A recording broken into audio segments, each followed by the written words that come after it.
Number 1, সবচেয়ে বেশি যেটা করতে হবে পরিমাণে, জুমার দিন, জুমার রাত, বৃহস্পতিবার সন্ধ্যা থেকে নিয়ে শুক্রবার সন্ধ্যার আগ পর্যন্ত পরিমাণে সবচাইতে বেশি করতে হবে যে আমলটা, সেটা হলো দুরূদ শরীফের আমল। কিসের আমল? ভাইরা, দুরূদ এমন একটা আমল, আপনি যদি শুধু দুরূদের এই আমলটাকে আঁকড়ে ধরেন, সবসময় আপনার মুখ দিয়ে দুরূদ বের হতে থাকে, পড়তে থাকেন, তো নবী করিম সাল্লাল্লাহু আলাইহি সাল্লামের ভাষ্য অনুযায়ী, তার ওয়াদা অনুযায়ী, ইদান তুকফা হাম্মুক ওয়া তুগফার যামবুক, তোমার যত পেরেশানি আছে, নবী সাল্লাল্লাহু আলাইহি সাল্লাম বলেছেন, এই সব পেরেশানি দূর করার জন্য এই দুরূদের আমলটা যথেষ্ট হবে ইনশাআল্লাহ। এবং গুনাহ মাফের জন্য এই দুরূদের আমলটা কি হবে? যথেষ্ট হবে। নবী করিম সাল্লাল্লাহু আলাইহি সাল্লাম বলেছেন, মান সাল্লা আলাইয়া মাররাতান সাল্লাল্লাহু আলাইহি আশরা, যে ব্যক্তি আমার প্রতি একবার দুরূদ পাঠ করবে, আল্লাহ রাব্বুল আলামিন তার প্রতি 10 বার রহমত নাজিল করবেন। কয়বার রহমত নাজিল করবেন? আপনার জীবনে 10টি জায়গায় খুব ক্রাইসিসে পড়ে গেছেন, কোনো জটিল সিচুয়েশনে মুখোমুখি হয়ে গেছেন, বিপদের মধ্যে পড়ে গেছেন, ওই জায়গায় আল্লাহর রহমত পাবেন। এরকম একবার দুরূদ পাঠ করবেন, হকাদাই করে, যথাযথভাবে মহব্বতের সাথে 10 করবেন। নবী করিম সাল্লাল্লাহু আলাইহি ওয়াসাল্লাম বলেছেন, আকসিরু আলাইয়া মিনাস সালাতি মিন ইয়াউমিল জুমআতি ওয়া লাইলাতিল জুমআহ, তোমরা জুমার দিন এবং জুমার রাতে আমার প্রতি বেশি বেশি দুরূদ পাঠ করবে, দুরূদ প্রেরণ করবে। ফা ইন্না সালাতাকুম মা'রুদাতুন আলাই, কারণ তোমরা যে দুরূদ পাঠ করো এটা আমার কাছে পেশ করেন আল্লাহর ফেরেশতারা, এবং রীতিমতো নামধাম সহকারে আল্লাহর একদল ফেরেশতা নিয়োজিত আছে। তারা বলেন, আল্লাহ, হে আল্লাহ রাসূল, আপনার অমুক উম্মত, অমুক অনুসারী, আল্লাহর অমুক বান্দা পৃথিবীর অমুক প্রান্ত থেকে, অমুক দেশ থেকে, অমুকের সন্তান, সে আপনার প্রতি দুরূদ পেশ করেছে জুমার দিনে, জুমার রাতে বা অন্য সময়ে।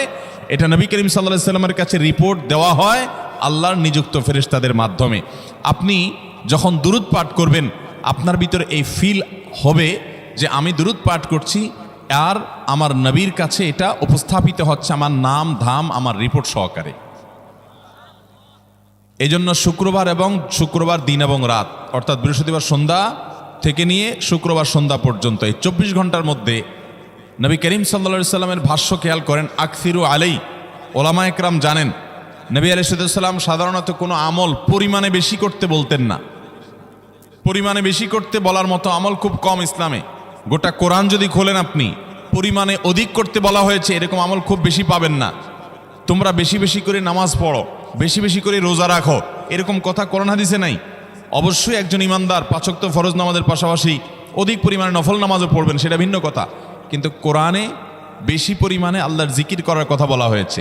আর নবী করিম সাল্লাল্লাহু আলাইহি সাল্লাম বৃহস্পতিবার সন্ধ্যা শুরু হলে শুক্রবার সন্ধ্যার আগ পর্যন্ত বেশি পরিমাণে করতে বলেছেন যে কাজটা, সেটা হলো দুরূদ শরীফের আমল। অতএব ভাইরা আমার, বৃহস্পতিবার সন্ধ্যা থেকে নিয়ে শুক্রবার সন্ধ্যা পর্যন্ত, আপনি দোকানদার মানুষ, বৃহস্পতিবারে ব্যবসা করছেন, দোকানদারি করছেন, কোনো অসুবিধা নাই। আপনার অবসর সময়গুলোতে মুখ দিয়ে দুরূদ পড়তে থাকবেন। দুরূদের মধ্যে সবচেয়ে শ্রেষ্ঠ দুরূদ হলো নামাজে যেটা পড়েন, দুরূদ ইব্রাহিম, আল্লাহুম্মা সাল্লি আলা মুহাম্মদ ওয়া আলা আলি মুহাম্মদ কামা সাল্লাইতা আলা ইব্রাহিম ওয়া আলা আলি ইব্রাহিম ইন্নাকা হামিদুম, আল্লাহুম্মা বারিক আলা মুহাম্মদ ওয়া আলা আলি মুহাম্মদ কামা বারাকতা আলা ইব্রাহিম ওয়া আলা আলি ইব্রাহিম ইন্নাকা হামিদুম। তাহলে দুরূদের এই আমলটা, এটা করার জন্য আল্লাহ তাআলা এমন সহজ করে দিয়েছেন যে ওযুর প্রয়োজন নাই। আপনার ওযু নাই, তারপর আপনি দুরূদ পাঠ করতে পারবেন। এবং আপনি এই বড় দুরূদ পড়ার মতো সময় নাই, তো আপনি একেবারে সবচেয়ে সংক্ষিপ্ত দুরূদ পড়েন সাল্লাল্লাহু আলাইহি ওয়াসাল্লাম, তাতেও দুরূদ পাঠের সওয়াব পাবেন। চেষ্টা করব তো ইনশাআল্লাহ। শুক্রবার আসবে, দুরূদ বেশি বেশি করে পাঠ করব।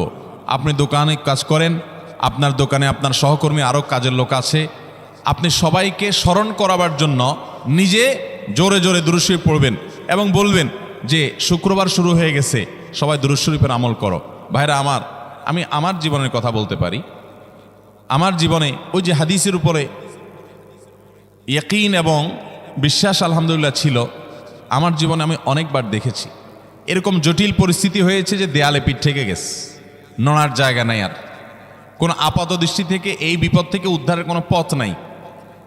দুরূদ, ইস্তেগফার, দোয়া ইউনুস, এই 3 আমল পাশাপাশি ইয়াজাল জালাল ওয়াল ইকরাম, এই 4টা জিনিসকে এমনভাবে ধরছে, বিশেষ করে দুরূদ, স্পেশালি সারাক্ষণ দুরূদ। আল্লাহ রাব্বুল আলামিন এমনভাবে সহযোগিতা করেছেন, এমনভাবে উদ্ধার করেছেন যে কল্পনা করলে অবাক লাগে এখন যে এটা কিভাবে সম্ভব। ভাইরা আমার, এক সাহাবী নবী করিম সাল্লাল্লাহু আলাইহি ওয়াসাল্লামের কাছে এসে বলছে, ইয়া রাসূলুল্লাহ, আমি যে দোয়া করি এই দোয়ার মধ্যে আমি নিজের জন্য করব, আমার ছেলে মেয়ের জন্য করব, অনেক কিছু করব, এটা সেটা, রিজিক চাইবো, সুস্থতা চাইবো, অনেক কিছুই তো আল্লাহর কাছে চাইবো। আপনি তো আল্লাহর রাসূল, আপনার জন্য দোয়া করলে আমাদেরই লাভ, একবার দোয়া করলে আল্লাহ 10 বার রহমত নাজিল করবেন, তো আপনার জন্য আমার দোয়ার ভিতরে কত পার্সেন্ট রাখবো? সাহাবী বারবার বিভিন্ন পার্সেন্টেজ বলছিলেন যে 3 ভাগের 1 ভাগ আপনার জন্য রাখি ইয়া রাসূলুল্লাহ, অর্ধেক রাখি, আরো বেশি করে রাখি। তিনি যত বলছেন নবী করিম সাল্লাল্লাহু আলাইহি ওয়াসাল্লাম আরো বাড়ানোর জন্য তাকে উৎসাহ দিচ্ছিলেন। এক পর্যায়ে যখন তিনি বললেন, ইয়া রাসূলুল্লাহ, আমি আমার কোনো দোয়ার সবটুকু যখন আপনার জন্য নিবেদন করব, আমি কোনো একবার যখন দোয়া করব, দোয়া শুধু আপনার জন্যই করব যখন, অর্থাৎ পিওর দুরূদ যখন পড়ব, নিজের জন্য আর কিছু চাইব না, শুধু আপনার জন্যই যদি চাই কোনোবার, তাহলে তখন নবী করিম সাল্লাল্লাহু আলাইহি ওয়াসাল্লাম বলেছেন, ইদান তুকফা হাম্মুক ওয়া তুগফার যামবুক, তাহলে তোমার সকল পেরেশানি থেকে উদ্ধারের জন্য এই দুরূদটাই যথেষ্ট হয়ে যাবে, এবং তোমার সকল গুনাহ মাফের জন্য এটা যথেষ্ট হয়ে যাবে। মোহতারাম হাজরিন, দুরূদের আমলটা এত সুন্দর আমল, কিন্তু আবার তাড়াহুড়া করে পড়বেন না, সাল্লাল্লাহু আলাইহি সাল্লাম সাল্লাল্লাহু আলাইহি সাল্লাম সাল্লাল্লাহু আলাইহি সাল্লাম সাল্লাল্লাহু আলাইহি সাল্লাম সংখ্যা বাড়ানোর জন্য হুলস্থুল করে পড়লেন না, মুহাব্বতের সাথে সাল্লাল্লাহু আলাইহি ওয়াসাল্লাম সাল্লাল্লাহু আলাইহি ওয়াসাল্লাম আল্লাহুম্মা সাল্লি আলা মুহাম্মদ, অর্থ বুঝে বুঝে আল্লাহুম্মা সাল্লি আলা মুহাম্মদ মানে কি, আল্লাহ আপনি মুহাম্মদের প্রতি শান্তি বর্ষণ করুন। আরে ভাই, মুহাম্মদ সাল্লাল্লাহু আলাইহি ওয়াসাল্লামের প্রতি আল্লাহ তাআলা শান্তি এমনি বর্ষণ করবে, আপনি আমি দোয়া করলেও করবে, না করলেও। কিন্তু মাঝখান থেকে আমরা, ভাইরা আমার, কোনো বড় কর্মকর্তার কাছে আপনার কোনো কাজের ঠেকা আছে, কর্মকর্তার ওই ছেলেটার আপনি দেখছেন যে খাচ্ছে না, আপনি যদি বলেন, স্যার ছেলেটা খাচ্ছে না স্যার, একটু ডাক্তার দেখান স্যার, এভাবে তো বাঁচবে না, ওর কষ্ট হচ্ছে স্যার, আপনি বললেও উনি ওনার ছেলের দিকে কেয়ার করবে, কিন্তু আপনি এটা বলার কারণে তার নৈকট্য পাবেন কি পাবেন না, তার সিম্প্যাথি পাবেন কি পাবেন না। আরশ আজিমের মালিক তার হাবিবকে এত মহব্বত করেন, তিনি তার হাবিবের প্রতি এমনিতেই রহমত নাজিল করবেন, তাকে বিভিন্ন মর্যাদা আগে থেকেই দেওয়ার ঘোষণা দিয়ে রাখছেন, কিন্তু আপনি আমি দোয়া করলে আল্লাহ তাআলা তার মাধ্যমে আমাদের ভাগ্যকে সুপ্রসন্ন করে দিবেন। দুরূদের আমলকে জীবনের তরে আঁকড়ে ধরবেন ভাই, শুধুমাত্র জুমার দিন আর জুমার রাত না, সব সময় অধিক পরিমাণে। এরাবিয়ানদের মধ্যে আমলটা খুব বেশি আছে, তাদের দেখবেন তারা 2টা আমল, মুখে 2টা আমল, ভালো মন্দ তাদের মধ্যেও আছে, কিন্তু এই 2টা আমল তাদের মধ্যে খুব ভালো। বেশিরভাগ মানুষই দেখা যায় অবসর সময়ে আস্তাগফিরুল্লাহ, ইস্তিগফার করছে অথবা দুরূদের আমল করছে। আমাদের অবসর সব সময়গুলো নিয়ে গেছে মোবাইল ফোন। ভাইরা আমার, 4 বছর 5 বছর 6 বছর 7 বছর 10 বছর ধরে মোবাইল টিপতেছেন, ফেসবুক টিপতেছেন, ইউটিউব টিপতেছেন। বুকে হাত দিয়ে আমাকে জবাব দেয়া লাগবে না, নিজের বিবেককে একটু জবাব দেন। এই 10 বছর ফেসবুক, ইউটিউব, টিকটক, হোয়াটসঅ্যাপ টিপে আপনার অর্জন কি হয়েছে একটু হিসাব মিলান। এই যে স্ক্রল করতেছেন আঙ্গুল দিয়া, ঘন্টাকে ঘন্টা এই আঙ্গুল দিয়ে টানছেন টানছেন, নিচের দিকে যাচ্ছেন স্ক্রল করে ফেসবুকে, ইউটিউবে, একের পর এক, আপনার জীবনে অর্জনটা কি হয়েছে বলেন? ভাইরা আমার, এই মোবাইলের নিয়ন্ত্রণ করতে হবে, প্রয়োজনে ব্যবহার করতে হবে, কিন্তু এটাকে অনিয়ন্ত্রিত ব্যবহার করা যাবে না।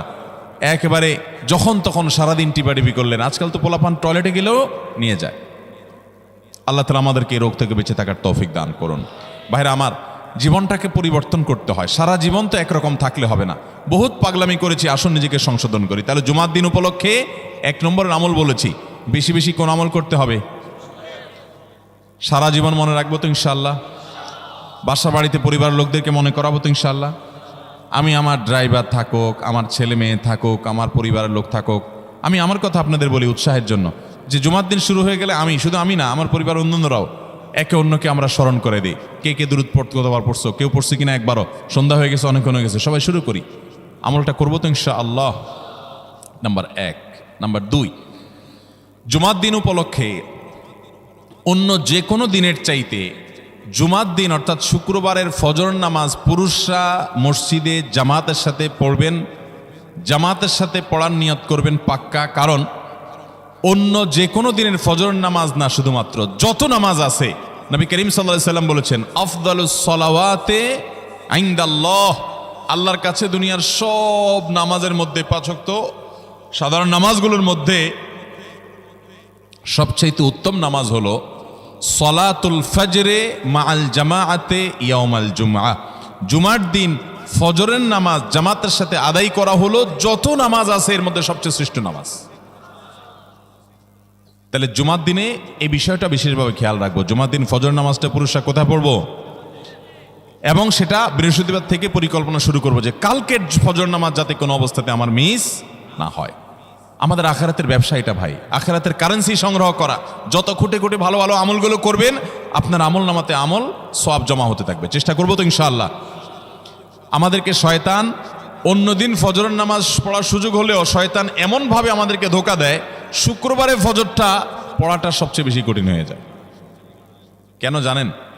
কারণ ইবলিস তো জানে হাদিস আপনি জানেন না, হয়তো অনেকে হয়তো আজকে শুনছেন, আমি কোনো হাদিস না জানতে পারি, ইবলিস ঠিকই জানে যে ফজর নামাজ এই দিন যদিও জামাতের সাথে ফজর পড়ে ফেলায় তাহলে তোর আখিরাতের ব্যবসা অনেক দূর আগে যাবে।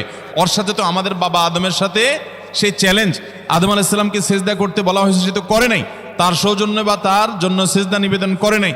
আল্লাহ তাআলা সেজন্য তাকে জান্নাত থেকে বের করে দিয়েছে। তার কারণে এই ইবলিস তখনই আল্লাহর সাথে আল্লাহর সামনে চ্যালেঞ্জ ছুড়ে দিয়েছে আদম আলাইহিস সালামের সাথে যে লা উবিয়ান্নাহুম আজমাইন, আমি আদমের সব সন্তানগুলোকে পথহারা করে ছাড়বো, ওদেরকে জান্নাতের পথে চলতে দিব না। এই জন্য আল্লাহ তাআলার কাছে সে কিছু পাওয়ার চাইয়া নিছে।